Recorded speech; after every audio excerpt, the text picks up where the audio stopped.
All right, so today is a really exciting day for me. I've got two really cool people here. Somebody who I've actually interviewed before here on the podcast, which is Jesse Phillips. Welcome back, Jesse. Thanks for having me. You're welcome. And also, he brought along with him Chris McClarney. See, I almost said it wrong. Yes, it's And me. so, in case listeners out there, I'm sure my listeners do know who you are, but just in case they don't, I actually made a list of the songs Oh that my I've gosh, played by you on the different worship teams that I've been on. that's fantastic. So here's the Yes. list of all the Chris McClarney songs that I've played over the years. God of Miracles, which is Yeah. Mm. actually still in rotation at our church. Oh, Speak to the Mountains, yeah. which is still, I wish it was still in rotation. We haven't played that one in a while. Everything and Nothing Else, which we actually did a week ago. Oh, no Uh, way. yeah. Beauty for Ashes, which is still in our rotation. Thirsty, Oh, wow. yeah. Whoa, nice. And Your Love Never Fails, and Yes and Amen. Oh gosh, dude, So quite a what library there. color? I didn't realize how many it was until I counted it for this interview, and I was like, oh my gosh, that's seven. I thought it was like three or four. So Yeah, so you've got a lot of material. So you just it's not all good though. There's everything there's I've much heard's good. of it. Well, and that's the other thing. I didn't realize how many albums you're actually on. You're like on so many different albums by so many artists and so Yeah, many I'm like like Jesus low culture. key Brandon Lake. I just hop on people's stuff, but we Yeah. don't blow up as big. Yeah, but it was really impressive the body of work that you have. Oh, So thanks, bro. yeah, man. And so I'll go ahead and we'll just start off with I guess the main reason why we're talking today. Tell me about this new project you got going on. It's like a record label, kind of a new thing that you're doing. Is that correct? Yeah, Jesse, you want to go, or you want Uh, me to? well, I can start us and then you Heck can yeah. yeah, well, I'm so happy I'm on here, Brent, because honestly, when I was searching several years ago for bass podcasts and worship stuff, like resources for worship bass players, I stumbled upon your stuff and I was like, yes, we've got community here. Um, so like part of the reason we started this label is for bass players, for Oh guitar wow. players. Oh okay. Um, it's yeah. I'll let Chris talk about it, but truly, like the band guys at church were part of the reason we even started the label. Cool. So back in 2020, all my best friends are band guys. Most Hmm. of them have played on records galore, like way more songs than I've been on. These buddies, my best buddies, have played on so many things and are such a part of my life. When 2020 hit, two of them reached out and basically said, "Man, will you pray? Will you fast with me? I don't know how I'm going to pay my bills." Wow. And I knew how the industry worked. I knew that, songwriters get a songwriting part, and I know that the bass player gets paid his day rate when he plays. I just never Mm, really thought about how, like, if they don't play that day, there's like you're not going to have money that week. It's right. like, and it's never a lot. And in fact, as we got to talking with our friends, it was like, well, what do you normally get to play on a song, like a song? And the average is probably $100 because they're Wow. doing favors for their producer friends. I mean, some days are great. They probably get a good day rate, a few $100, but they're doing multiple songs. So it's like everything you hear on the radio, these people don't get to share in the success of it. Like the bass player, the guitar player, the riff that everybody is trying to learn from some worship song, and uh it like that guitar player doesn't share in the success of the song. He got $100 for that. Like, Right. cool. But the problem is, like, for me as a worship leader, as a worshiper at heart, I feel like if someone's dedicated their life to playing bass for Jesus, if someone's dedicated their life to playing drums for the Lord, they're going deep, not just like talent wise, but spiritually, they're chasing after something deep. I call those people Levites. They're like straight out of scripture, the people that have dedicated their life to worshiping, but the industry hasn't made a way for them to grow old. Mm, There's no way for a bass player to become a bass dad. In fact, most of my bass players through the years have had to quit and get a real job because music just isn't able to provide. And they still play at church occasionally, but these are people built for the instrument that they play, and it makes me sad. hmm. So, and that started this thought process of wait, I know the artist doesn't make money because I don't know if you know, but most record deals they loan an artist, like let's say 100 grand to make a record. Well, the artist doesn't recoup it at like 100%. So Hmm. as soon as 100 grand comes in, it's not paid off. In fact, they'll make back uh, closer to $1 million before the artist makes one because the artist pays back at 15%. So now we've got a situation where the artist doesn't make money and the band guys don't make money off of the music that they make.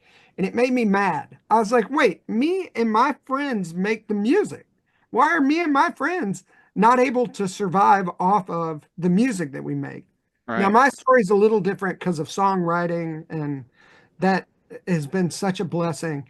So I sold all of my old songs, all the ones you just named.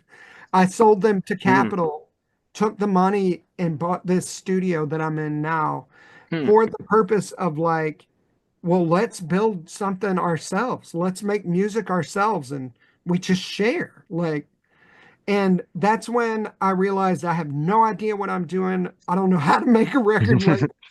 And I'm sitting in our ISO booth every day, just praying and crying out to God and begging God for give me help. I don't know how to do this. Like, tell me what to do, God. And that's when Jesse showed up. And Jesse, I'll let him talk, but he already had built a label, like an Hmm. entire label from scratch, Hill City, where he had been working with churches. And he has all of the knowledge that I did not have.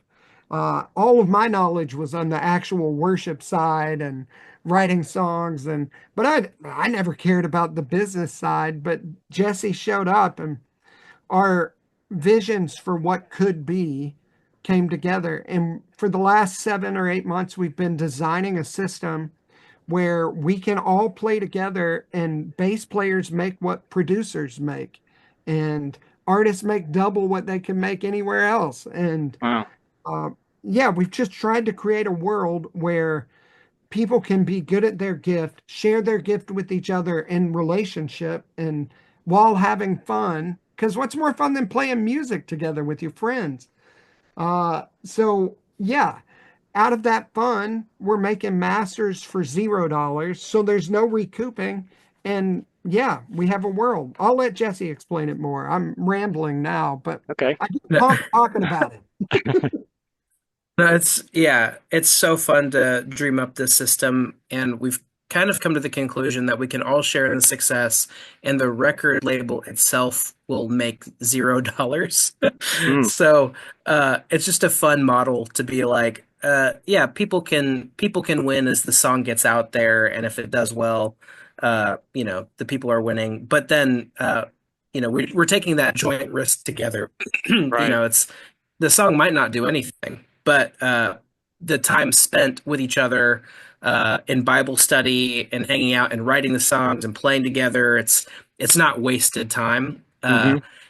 And so, like for me as a bass player, I know a lot of the sessions that I've played on, like Chris was saying, we kind of average out at about $100 a song, uh, Mm, which a lot of people send me stuff, and I'll be up here in my studio up here playing bass in my PJs, trying to get stuff to producers and stuff, and so it's just there's no relationship, there's no it's just $100 yeah. so we can buy groceries for the week or whatever. And so, yeah, this system is really, really cool where we get to all play in the same space. We'll have to do like a little studio tour at some point Oh of the gosh. space How that do I Chris is in. switch it to this camera? Great question. I might We'll have try and do to that just call so I can give you a quick tour. Yeah, Keep you could talking. probably we'll have to log call in Steve maybe. Jobs. probably log in on the phone as a fourth attendee. Oh yeah, Oh, yeah. That's a great idea. See, that's Brent is the man. He knows. He knows. Brent's a But smart yeah, man.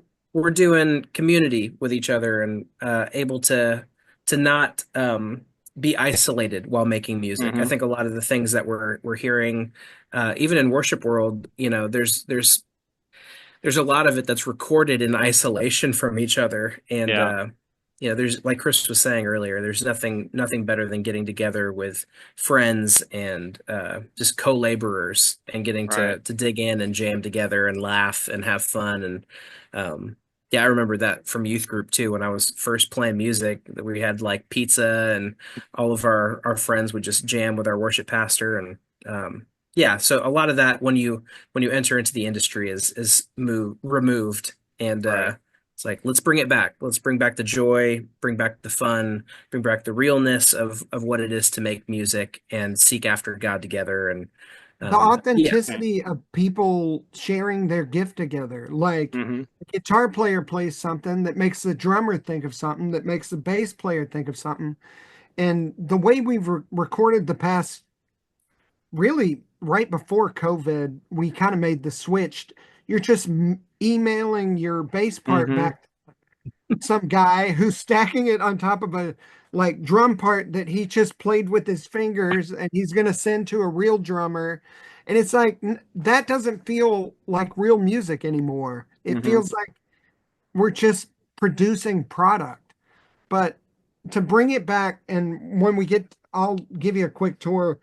We can all sit in there together. We can look at each other's faces. We can be, oh, I'm coming on.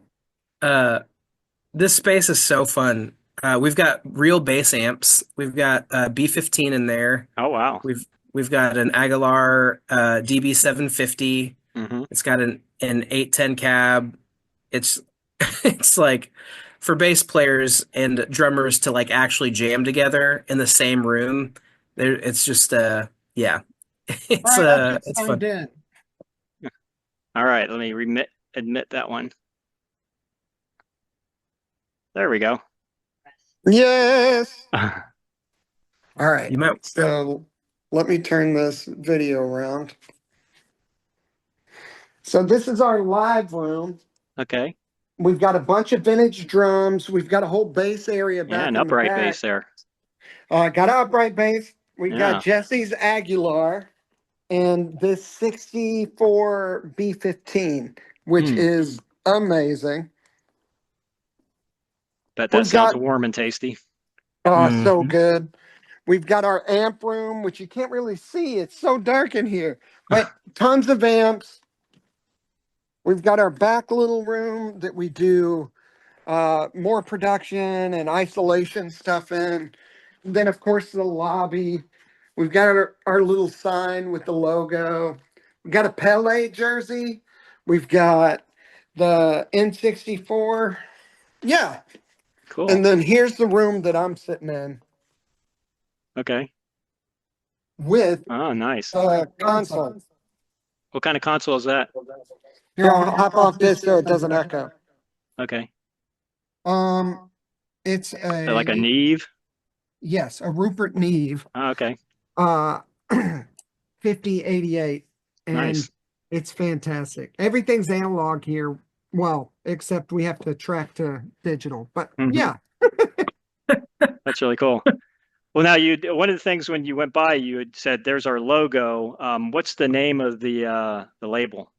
real fun records. Nice. Real Fun Records. Well, because we're trying to do real stuff and we're trying to have fun doing it. Yep. I love it. I love it. Cool. Now, so it's officially established now, or it's still in the process of being established? No, we've released music. Oh, okay, Tell great. them what we've released, Jesse. Well, we've got two songs currently as of this recording that we've released. One, Daniel Doss. Some people have heard of him. Uh, Same Gospel is the song that we released for him. And then Nate Moore, he was a part of Fires, wrote on Yes and Amen with Chris. Okay. But Nate Moore is doing some solo stuff. So we've got three tunes that are kind of more poppy that we're releasing first, and then some really amazing worship stuff that I'm excited for churches to get a hold of. So yeah, just Cool. some fun stuff and some worship stuff, some pop, some yeah, a lot of stuff. Okay, so the artist, so like for example, if you're bringing in Nate Moore, you're basically bringing in a bunch of people to work with him in this environment, this collaborative environment, and that's how you're doing the recordings. Yeah, and it's mainly like a relationship too. So like we Hmm. all know Nate, we love Nate, and it was just like I mean the worship song that'll come out in March.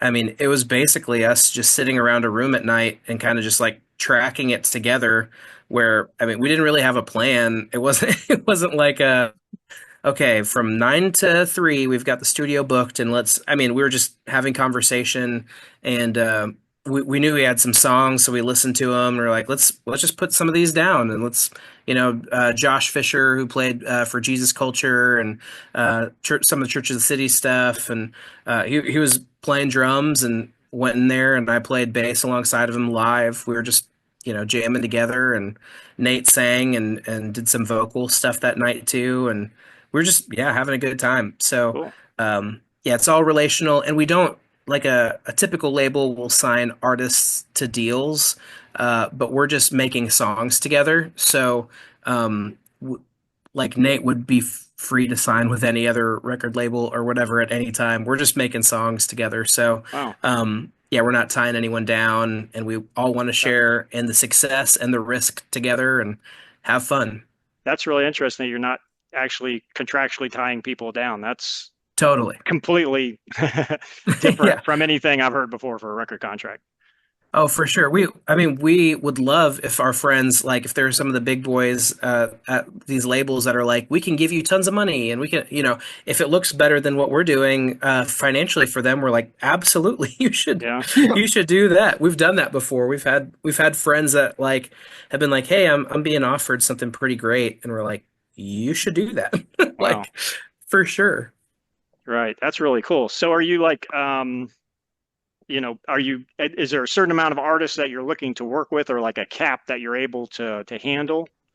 That's a great question. There's a cap right now on just our ability to like how much me and Jesse can do. Right. And by me and Jesse, I mean mostly Jesse because he's the brains. But there's a limit to what we can pull off. So right now we're trying to grow our team. And honestly, our goal is to do 100 songs a year at least. And that Okay. could grow to be even more. This year, I think we'll be lucky if we make it to 60. That's our new revised goal. Um, but yeah, I think for us, it's just about chasing after what God's doing. I mean, like the product itself doesn't matter as much as what's happening in the room. Like the Hmm. relationships, the community that we're trying to build, that's the stuff that'll last forever. And I think the community will make a way, like, so that as we bring in more people get to share of the success of what's happening. And just from a like aspect of making art, like real art, is we aren't doing that as Christian music as much as we should. Hmm. In fact, most Christian music sounds like a ripoff, a bad ripoff most of the time of a pop thing. And it's like, wait, we we're made in the image of the creator of the universe. Right. We are supposed to create. And with the loan, with the record label and trying to pay back stuff and trying to make sure you're going to make your money, like all of that is going to pull down the idea of real art because you're going to start sacrificing, well, I have to do this because I know that people like that. But what we're trying to create is an atmosphere where you can chase after whatever God's put in you. What has God put in you to play on this? Let's find it. Let's chase it. Let's let it out into the world. And the idea of that being the goal, of relationship being the goal, I think is what we've tried to build this on, as opposed to the success of money or whatever. I Right. think that comes. That's going to be right now it's an issue, and in 10 years we'll laugh about it. Like there's plenty of money in the industry. None of it's coming down to the people that are making the music. Right. And honestly, by changing the way we do things, we hope that we bully everyone else into changing the way they do things, starting to give more of the ownership of any kind of profit to be made also to those that make the music. Mhm. That's really cool. And all of like you're saying, you're not focusing on the money now. It's just focusing on the fun and the art of it. All the Right. money will come. If you do good work, it's all going to come. Like a lot of times my day job is I'm in internet business, and so we talk about, hey, if you're trying to get your website to rank well on Google, you've got to have good content. You can worry about optimizing it later, but the content has to come Right. first and it has to be good. So I think that's kind of the same kind of concept, is make the content good and everything else will follow. Yeah, well, and Totally. the concept that all boats rise when the tide Hmm. rises. So it's like, let's get as many boats in here as possible and ask God to send the flood, you know? Yeah, that's awesome.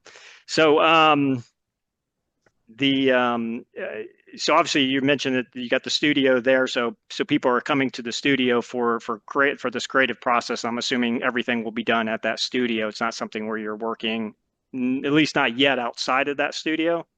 That's the goal. I Okay. mean, for some of these first songs, we did choir and horns off site. Okay. Um, we're getting there. I mean, we're still growing. We're still trying to get all the mics we need. Um, trying to play catch up on the actual release side of the music. We Hmm. tracked so much, and then it was like, oh, we got to finish this stuff somehow.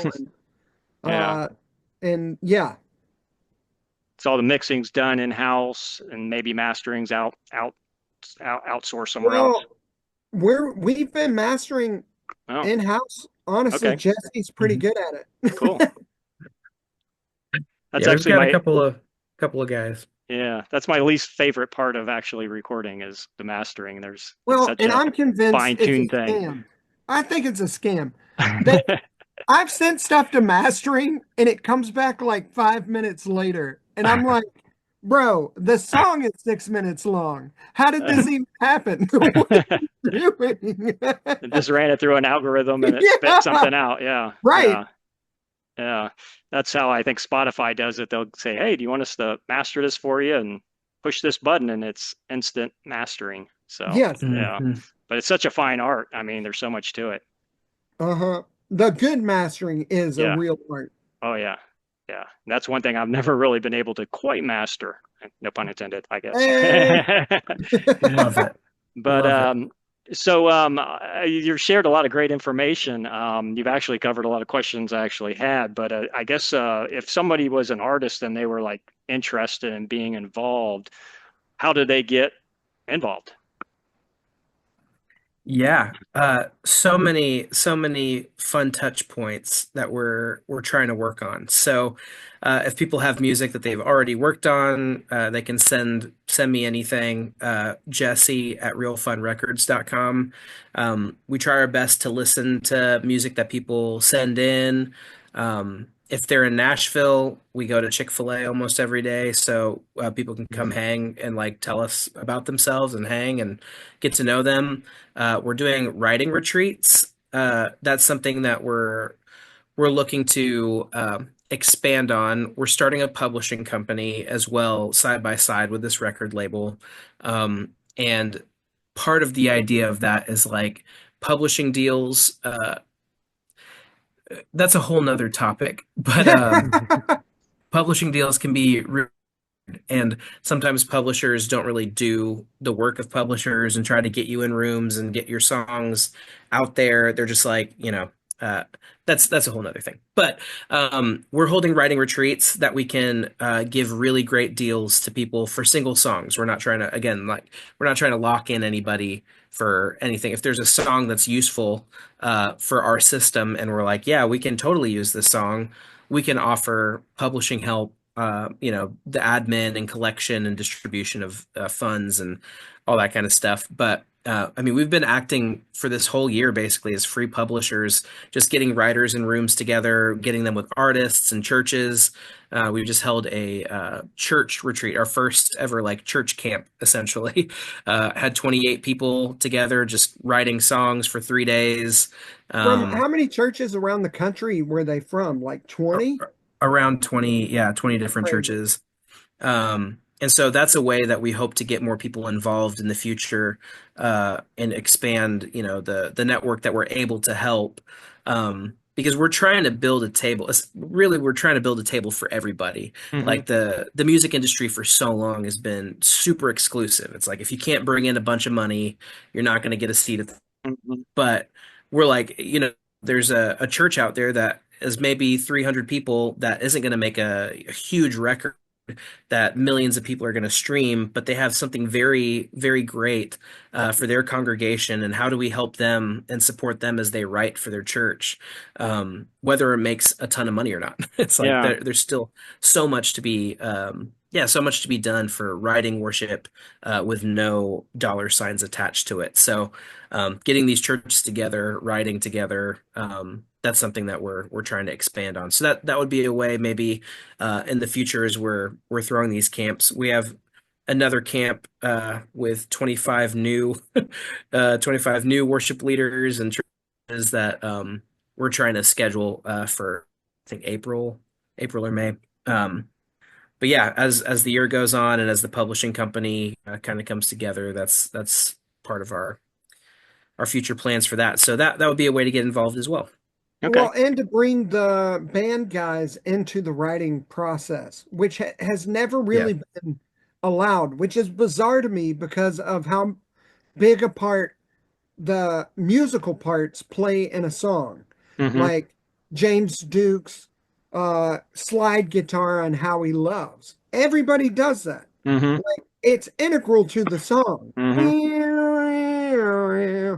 Like for me, I feel like if we bring the band guys in on the songwriting side, the songs get better, the parts get better. It's like, and they get to share in the thing that they make, that actually the melodies that they create, that like just because they don't have lyrics to them doesn't mean that it's not a melody that they wrote. So it's Hmm. like you're writing a song every time you play a lick. It's like Yeah. that is It, also why we're starting the pub company so that we yeah. Yeah. can facilitate that kind of stuff on a massive level. Yeah. It reminds me of I don't know if you're familiar with the Funk Brothers Yes, or the Wrecking Crew, like from the 60s and yes, 70s.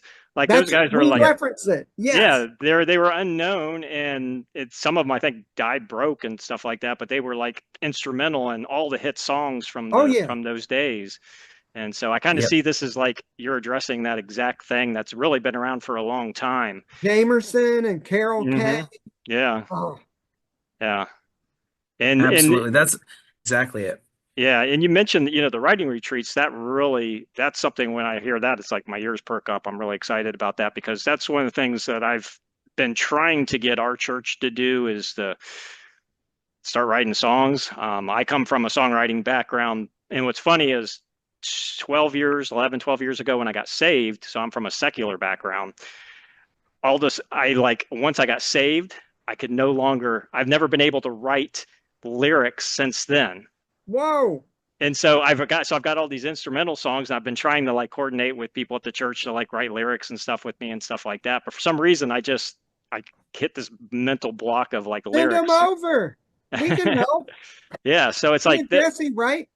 Yeah, and so just teaching more people to be able to not be afraid. I think that's one of the main things is so many people are afraid of writing songs. Oh, I can never write a song. That's kind of what I hear a lot. And it's Yeah. really like, no, Mhm. really you kind of can. It's not Well, I rocket think science. that fear comes from the fact that we kind of put these people on pedestals Hmm. that don't belong there. Like as a songwriter that's written songs that you've played, I promise you an angel has never come down and been like, here's the song for you. There's nothing special about it. Yeah. It's people that love Jesus just sitting down and saying, oh, what if we said this? And someone else saying, well, what if we said this? Because it sounds Hmm. more in line. And the craft of it can be learned. Like as you Hmm. grow in it, it's not like when I first started writing, I was pumping out great songs. It was Hmm. no, there's a learning curve to it, but Hmm. it's not scary. And the people that are writing songs are not extra special. They're just Doing it. they write songs. They're Yeah. doing it. Yeah. Yeah. Yeah. Nike. Just do it. Yep. Yep. So that's songwriting's a big, I mean, that hits my heart right there. That's why I'm so excited about what you guys are doing and so thankful you're sharing it with me and our audience. So, um, Bro, come out and write with us. yeah, Heck This is an yeah. invitation. yeah, absolutely. I wish it wasn't so far away. I Yeah. know. Well, we'll plan something far out next time Okay. you just happen to be in Tennessee. Well, I can We'll find a reason to be there. I love the mountains, so Oh, perfect. me Perfect. and my wife usually vacation up in like North Carolina and places like oh that. yeah. So Oh, it's so pretty there. yeah, yeah. So Gosh. definitely would love to get up. I've spent some time in Tennessee, and that's a beautiful state as well. It's fun. In our Yeah, area, it's kind of hilly, not so mountainous, but yeah. lots of hills. That's okay. Good Florida, everything's flat here, so a I know it's hill's like a weird. mountain to me. Dude, driving in Florida is crazy. You Yeah. see forever. Hmm. Yep. Just the horizon. And palm trees and pine Yes. trees. Mm. But so I mean, this is great information. Is there anything else you want to share on the label? Anything else you want to cover? I wouldn't Well, mind also covering some other things if you've got some time. I forgot to ask you how much time you all have for this interview. we're fine. Okay. Yeah. Jesse actually might have to go because he has kids, but my kids are old. My kids are asleep now, so Yeah. My dude. we good. We good? All right, cool. So anything else on the label? Well, I was just gonna say, you should email your song ideas to Jesse at Okay. realfunrecords.com. That literally is the only email to the record label. But Okay. Yeah. but every time that we do a podcast, we always tell people, send us songs. Like, I can't promise that we'll use them, but I'll promise we'll listen to them and we'll, see what God's doing. Yeah. Okay. Absolutely. That's awesome. And so now to kind of shift some gears, tell me a little bit about ministry and kind of what you're doing. I know for you, Chris, that I've read online that on your website, you're involved with a lot of churches and also with inner city and doing some things there. Kind of tell Yeah. us a little bit about kind of what that involves for you. Oh gosh. Well, for the last 21 years, I've been on staff at two different churches, one for 10 years, and then Church of the City for the last Hmm. 10 years. At the beginning of last year, I came off church staff and told them I just wanted to lead worship so that we could build this. It Hmm. was kind of all consuming. Um, but through the years, yeah, when I first started leading, that it wasn't cool to lead worship. I mean, there wasn't like the people didn't listen to worship songs. I did because I loved them. Hmm. I only listened because I like to lead worship. It wasn't until Sonic Flood and Delirious showed up and you were playing cooler songs that it felt cooler. But when I joined into this, like it was a bunch of nerds, just a bunch of Christian nerds, like, oh yes, Calvinism, let's talk about it.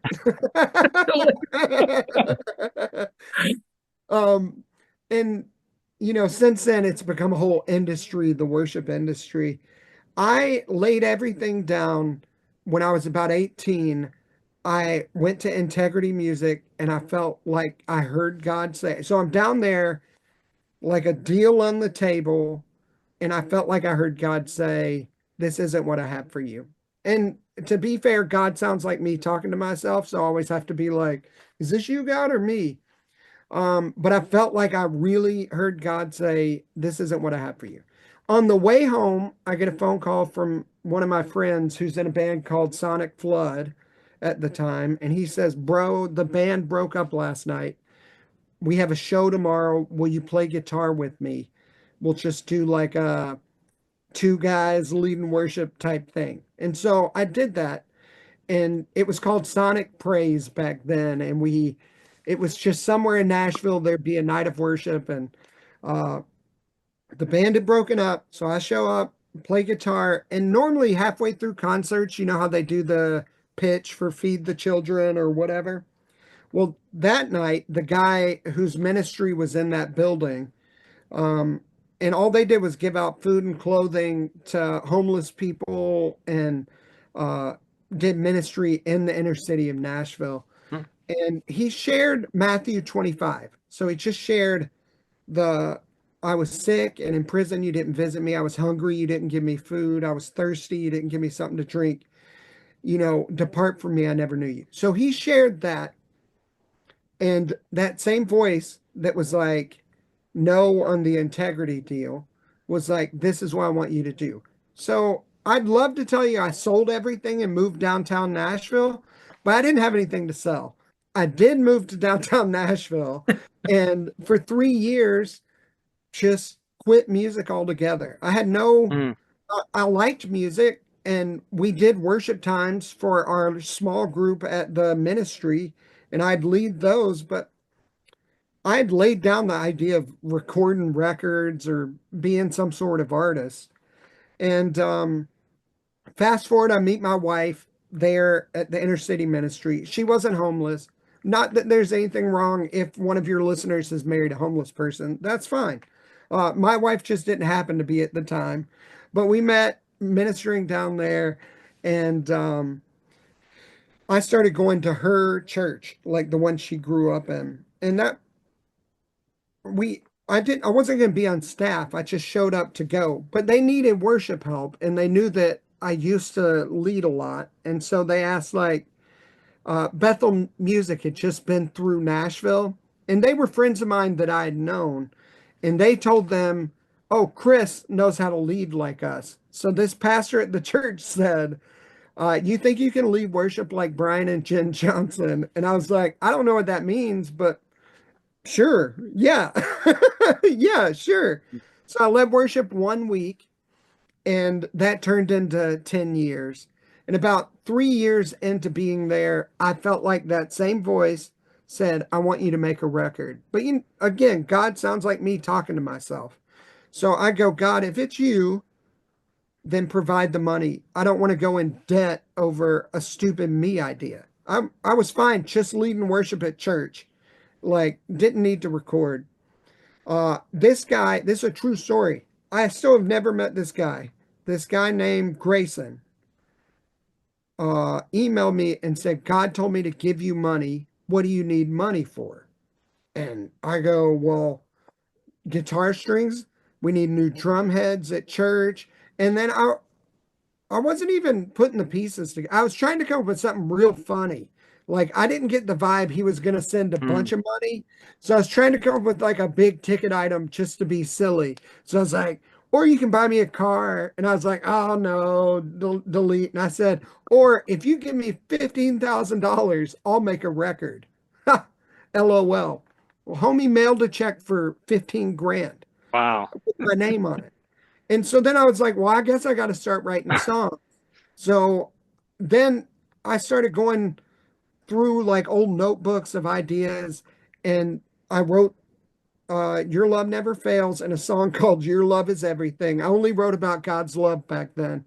Um, and and both of them, my sound guy from church, I led them once at church. He put them on MySpace, and my buddies in Reading that became Jesus Culture, but at the time were just the youth group, heard them on MySpace and were like, "Can we record these? We think we want to record music."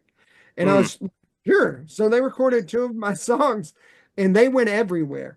Wow. And it opened up doors that, like, all of a sudden I had people were after me to sign a publishing deal because of the songs. but I didn't know what publishing was. And they're like, oh no, there's money. And I was like, I don't want money for worship songs. Like, just let people sing them. Like, what are you talking about? People pay for this crap? And they're like, no, there's a whole system. There's tons of money that you're going to want to get. And we prayed so hard, and we went with the smallest company there was, Kingsway Music out of the UK. The same people that brought you Matt Redman and Delirious and Tim Hughes.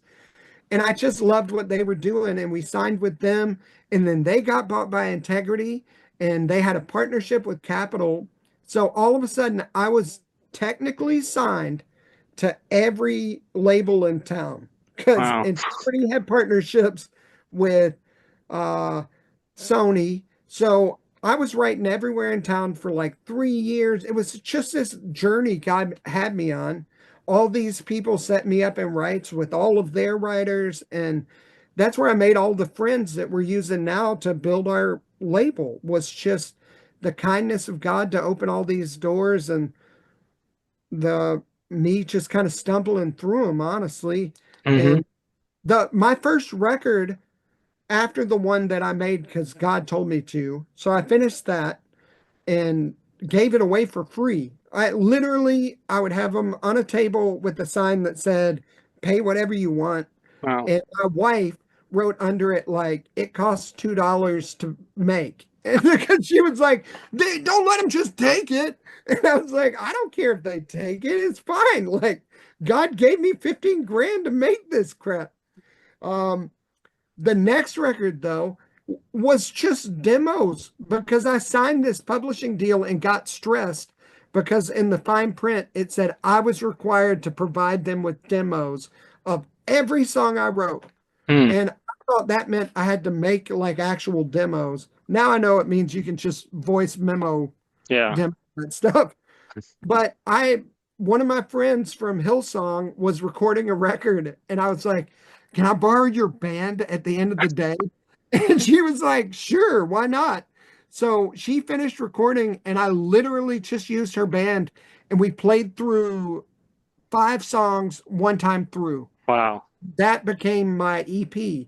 And then that EP went #1 on the Christian charts. No clue how. And so the label was like, well, we have to make a whole record with you now. And I was like, sure, yeah, I'll write more songs. But the whole journey has just been me stumbling like into fun stuff. The same with this, like me praying and Jesse showing up, and Jesse happens to have all the needed knowledge. What are the freaking chances of that? Like, my life is just one God story after another. And I don't want to change that. Even now that we're building something, it's like both of us try to be like, God, you're building this. You build it. I don't want to build it.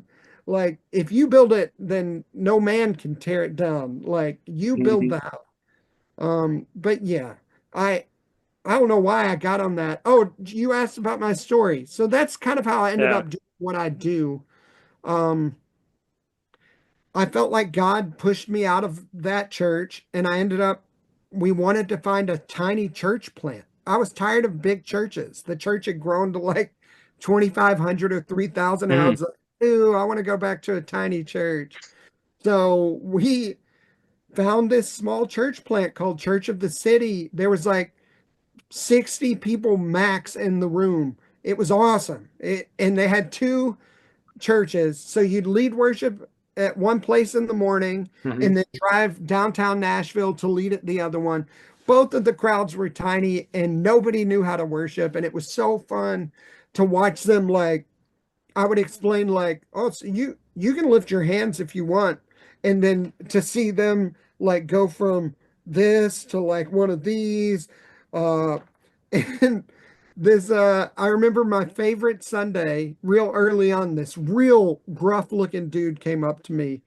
Gruff. He just looked like an adult. He was scary though, because he was like serious, and I'm never serious. And he goes, Chris, can I tell you something? And I was like, sure. And he said, I didn't close my eyes during worship. And I was like, that's fine. And he goes, but I thought about it. And I was like, you know what? That's good enough. That's awesome. Hmm. Proud of And that. then now Church of the City has like 12,000, 50 million people. So yeah.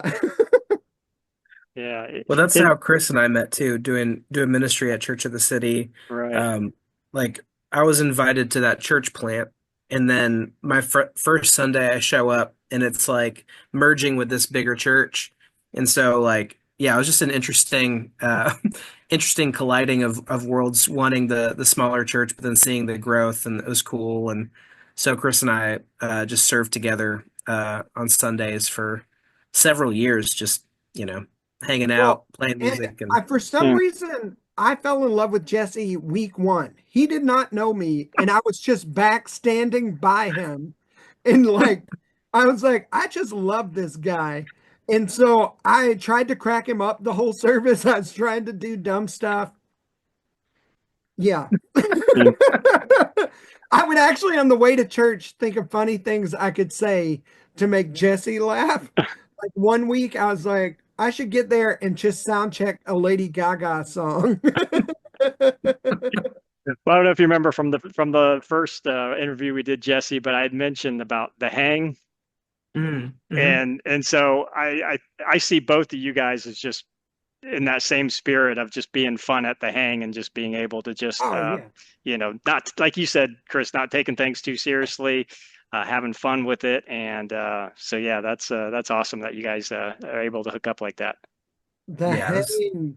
it's Yeah. definitely that. Every day is you just never know what we're gonna get into. It's fun. We laugh, cry, all sorts of stuff. We have cried. Yeah. Unfortunately. Yeah. But then, like, crazy stuff happens every week that's like Yeah. God going, oh, check this out. Like last week, we met with the guy that invented TuneCore. What? Hmm. He talked us Yeah. through Spotify. It was amazing. It was Hmm. like, how did this even happen? It's a God thing. Wow. That's cool. Other labels in town, they love what we're doing. They've all like offered to help in different ways. It's fantastic. These are like, we should be seen as a direct competitor. And they're like, I love these guys. Let's help them out. That's so cool. I love that community spirit it seems like you guys are generating here. That's so cool. For sure. And now I know, and you'd mentioned it earlier, Chris. I know you have Jesse, you have the Hill City recording Yes. label. Is that something you're still doing too, and in tandem here? So the idea of that merged with Chris's idea for like when he was looking at all his friends and these band guys that, just weren't making any money from the music side. For me, I was at the same time being like, there's so many artists and churches and worship leaders that have stuff that God has given them, songs and just ideas, and like the cost to entry is so high. And what if we took away that cost for these people and we just made, like, I know how to make music, and I can produce and mix and whatever, and we can make it for free and Hmm. just release it together. And so those two ideas of like the band guys not making any money, the broken system of the loan and all that Chris was experiencing, and me at the same time being like, oh, yeah, people have valuable things to say. There's just this, it's super costly to entry. As we were talking and hanging out at the studio, it just kind of formed into one thing. So technically, Hill City recording is still a thing. There are songs that are in the system and catalogs that I have, but they've all kind of like just all of it's been dumped into Real Fun Records, and Okay. yeah, figuring that whole system out together. And yeah, it's We kind might of use that as a band name at some point. I love Hill City. And I want to honor that thing that Jesse built. It was such a pure idea to help local churches, like not trying to make money, trying to help regular churches. It's so noble, so cool. And Hill City will remain in some way, but we'll see how we use it. Yeah, yeah. that's cool. And the circle, just to circle back real quick on the songwriting. Um, one my worship leader did want me to ask you one question about your songwriting process. So I guess he is kind of interested in doing some Ooh, songwriting, so that would be heck good. yeah. So kind of run us through, and I know you write songs too, Jesse, so I'd love to hear your take as well. Yeah, Well, I'll let Chris go first. I'll walk you. I was gonna say I'll let you go first, but then you beat me. Got Um, him. I I'll walk you through a normal write. Is like I get an idea normally in worship or when I'm trying to worship, like on my own. So I'm just playing piano, playing the same two chords over and over, trying to find something that touches my heart that I think God would like to hear. Hmm. And then you take that idea, that little nugget, or sometimes during worship, you sing a little something like, oh, I'm going to sing a little, like Your Love Never Fails came out of that song, This is the Air I Breathe. And at the end, I was just going, I'm desperate for you. I'm lost without you. 'Cause you make all things work together. Same chords. And I just sang that. And it became a thing I'd put at the end of that song. But then it was like, well, maybe I should write a song for that thing. Hmm. So I take the nuggets and I'll bring them to my friends, whether that's band guys or other writers in town or my wife or Jesse. And I go, what do you think about this? And we go back and forth, and that's called a co-write, where it's like, oh, what if you did this instead? And normally those are like two other people, so like three people in a room, and that's how the majority of songs are written in Nashville. Now, that's not to say that's the right way to do it. Like, you can, especially early on, some of my purest songs I feel I wrote alone. So, like, Your Love Never Fails was just me and I was focused. And there's something special about, like, I wrote a song that said exactly what I wanted to say, but you run the risk of it being narrow because it's just something I wanted to say. By Hmm. bringing in other people, then it's like, especially bringing in other churches, then you're expanding, like, oh, well, my church might not understand the words that you just said because uh, you brought up blood and the Holy Spirit, and I got to explain these to my people. It's like, well, we could just say it differently then. Same thing. And that kind of back and forth is typically how we write songs. But most of it comes from nuggets, whether I bring them or someone else. And yeah, Jesse, you want to? Jesse's kind of a sneaky writer. He's always throwing out the best ideas. We tried to do some country rights recently. Oh. His lyrics were perfection. Unreal. Yeah, I mean, kind of what Chris was saying, it usually stems from an idea that someone has in a room. So when people are setting up co-writes, at least here in Nashville, kind of the idea is like it's going to be around 3 hours long. Like you just get in a room with two other people, so three of you total, and you just talk, you hang out for the first 30, 45 minutes sometimes. You don't write anything. You don't talk about Hmm. music. You talk about what's going on in each other's lives, and you're like, well, how are you doing? Like, how are things going? And if you have relationship with people, follow up on things that you might have not talked about since you last saw them, and then you kind of like bring out those nuggets that might be like, well, yeah, what are we feeling about writing? And sometimes those nuggets come from those conversations right Yes. before the write, where you're Yeah. just saying, oh man, I'm really struggling with this. My family or my friends or this is really hard. And so you pray for each other, and you're like, well, let's write a song for that. Like, how do we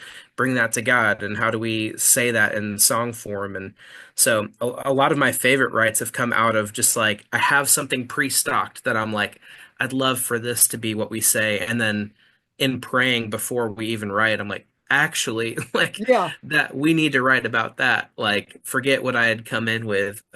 So yeah, that's kind of the process for a lot of my rights, and then you kind of dig in and kind of find a chorus, and if the chorus, isn't necessarily hooky enough, you can make it a verse. Then it's a better verse than starting in verse land, and you just Yeah. kind of find lyrics with each other, melodies. Some people are really gifted at like producing, and so sometimes there'll be like a guy who's in the room to capture musical ideas and kind of build a song out of it as you go. And then yeah, at the end of 3 hours, you kind of, on the Google Drive that you all are on, like a Google Doc, so you can all see the lyrics and all add to it. You kind of create like a little voice memo, and you have like a this is what we created today. So you have a Google Doc and a little voice memo on your phone that you can send to everybody. And yeah, so it starts from nothing, conversation, little nuggets, uh, Oh, Google and Doc maybe demo. maybe little nugget isn't the right word. Hook is the Yeah. word.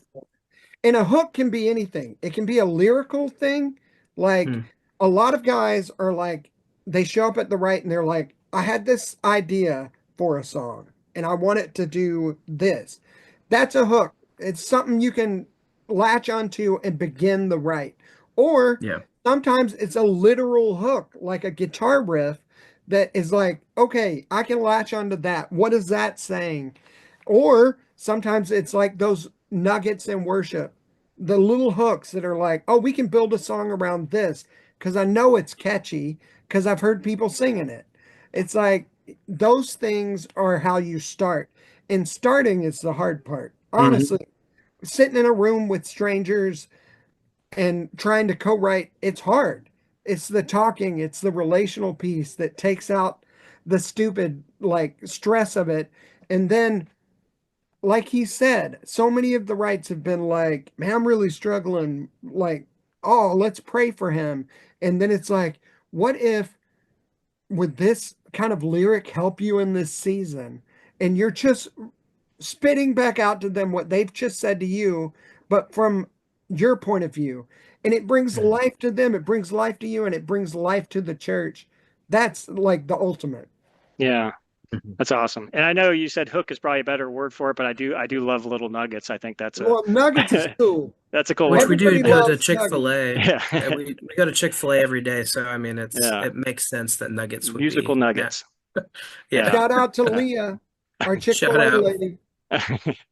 Chick-fil-A. Chick-fil-A. Chick-fil-A. Cool. Well, and then like I said, I don't want to hold you all too much, but I do have, can I ask some quick gear questions? And it looks like you got a dog behind you. Is that a little puppy dog you got there, Chris? You want me to introduce Lola? Oh, look at that. Lola, come here, come here, come here. Oh, Whoa, so whoa. Lola? Yeah, it's Lola. She's Cool. the sweetest. She's a studio dog. She snuggles everyone. Yeah, Whether very they nice. like to or not. Yeah, she's sweet. Very nice. Yeah, They're Chris has got a bunch of gear there. Like, feel free to to load Yeah. up on the gear questions. Well, what's funny is the gear question I have is actually on a lot of the videos that you're in. I see you, Chris, with apparently the same acoustic guitar that has looks like it has a lot of wear on it. Is that the yeah. one in the background? I can't quite tell. No, Oh, someone okay. borrowed that. One of our producers took it home. Oh, okay. It would have looked so good in the background. He's Yeah. talking about it. Yeah. What's the story on that guitar?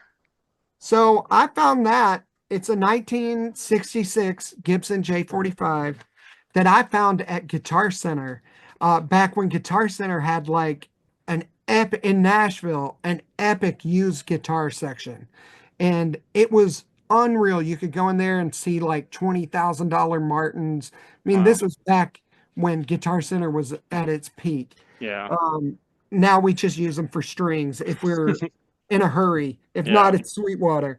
Yeah. Um, but yeah, so I forget what we were talking about. This dog distract. Oh, The so guitar. that guitar I got from the used guitar section at Guitar Center, and it was pristine. It had the checking, which is just where the finish is cracked all over and it looks Hmm. cool. But all of the wear has been from me worshiping. And I Wow. got that about gosh, it's close to 18, 20 years ago now. And I Wow. bought it to record that first record. That's how I convinced my wife to let me buy it.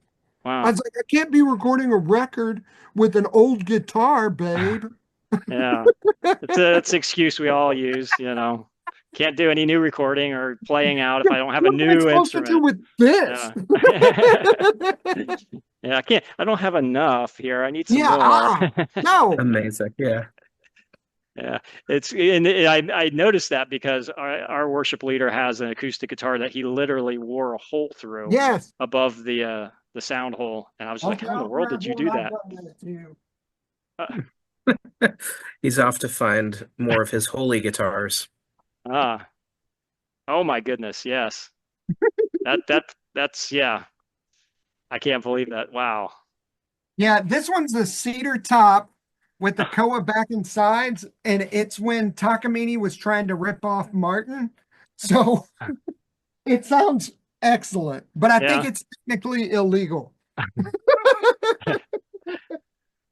So man, that's so your strumming is really pretty hard, huh? Well, like for me, the Because acoustic you looked guitar, relaxed when you play. yeah, but the acoustic guitar is basically a shaker with a bass note. Like that's like all you can define out of what you're hearing usually in a band setting. Hmm. So I want a guitar with a mid-range hump, and then I like to Hmm. beat it because I want the guitar to like clamp up. Like when you hit it so hard, it goes. I Hmm. love that feeling. It feels like oh, I'm really getting into it now, and that's when the scratching happens. When I Yeah. start getting way into it. Yeah. Also, I'm getting fatter as I get older, so the guitar is turning up against my belly. So I'm digging down into it more Into than it, I yeah. should. Yeah. More contact. Yeah. Yeah. It's just the Yeah. High contact strumming. And then Jesse, are you still using that orangish Lakeland bass? Yeah, I definitely use it on a lot of stuff. We've got a couple P basses in the studio too, and who doesn't love a P bass? Yeah. So oh dude. Well, use we have those the on B bass occasion. and the B15. That's Hmm. Yeah. Jamerson's setup. Well, Oh yeah. there you go. That's all you need really. Yeah. And then that's sub 37. So we've got some fun bass toys in the studio to play with. But yeah, that Lakeland still uh it lives in the studio now, but Yeah. still play it on a good bit of stuff. Yeah. Cool. And it Cool. sounds so good. That Yeah. Lakeland bass is Yeah. It definitely does. It's and you've described excuse me, you've described the sound process that you use for that in the previous interview. So that was a very helpful way of describing how you get your tone. Is really cool. Yeah, he's probably totally. I changed Yeah. it. I've definitely added more gain over the last year or two. I feel like it was 3 years ago we talked on the podcast or whatever, but Hmm. um yeah, I've definitely added more gain just in the dirty channel. I know I was running stereo before a dirty and a clean Right. channel, but that dirty channel I've just decided needs to be dirty, and it feels really nice to It crunch it is up. so So good. Yeah. yeah. That's cool. Well, hey, I don't want to take up any more time. I try to be a respecter of your times because you guys are busy, and but man, I really appreciate the time that you've given me and our listeners here today. Um, any parting words that you want to share with us? Thank you for having us. Yeah, Um, please go check out. I mean, the biggest help would be just go check out our songs that we've released with Daniel Doss and Nate Moore. Um, they're great songs. You're gonna love them. And then when you do, just share them with people. absolutely. I mean, that's our marketing plan is to just make good music and hope that God breathes on it. Right. And so it's at realfunrecords.com. Is that where they go to see Yeah. it? Yeah. Okay. Yeah, you can see it. They're on basically any streaming platform that you listen to music, but Okay. if you're like, what have they released? It's on our website. So that's a good way to find what's the newest thing, and And then they can go to um, Spotify and play it and things like that. yeah, And or Apple multi-track Music or yeah. and get the tracks for them. Okay. You got multi-tracks Yeah. too. Cool. Okay. hmm Excellent. Loop Community and Praise Charts is gonna be putting out some stuff for us, and so basically anywhere you listen to music and wanna do it at your church, we're trying to give resources for that. That's awesome. That's awesome. Well, hey guys, I thank you so much for your time today, and yeah, I would love to continue to hook up with you guys and continue to follow along with what you're doing because I really think this label idea is really quite cool, Well, and come right. Yeah, come absolutely, right, Brent. I'm going to take you up on that offer. Absolutely, absolutely. Can't wait. Yeah.